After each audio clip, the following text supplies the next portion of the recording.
આગામી 27 ફેબ્રુઆરીએ ધોરણ 10 અને 12ની બોર્ડની પરીક્ષા શરૂ થશે।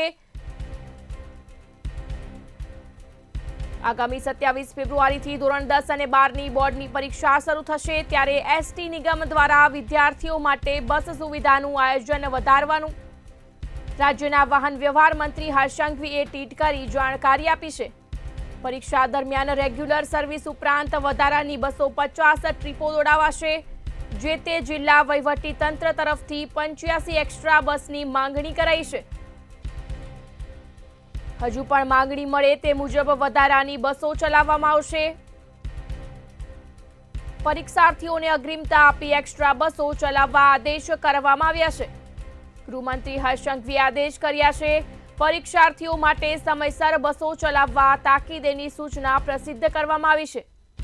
એસટી નિગમના દરેક વિભાગો ખાતે કંટ્રોલ રૂમ પણ શરૂ કરવામાં આવશે। રાજ્યના વાહન વ્યવહાર મંત્રી હર્ષ સંઘવીએ ટ્વીટ કરી જાણકારી આપી છે। આગામી 27 ફેબ્રુઆરીથી ધોરણ 10 અને 12ની બોર્ડ પરીક્ષા શરૂ થશે।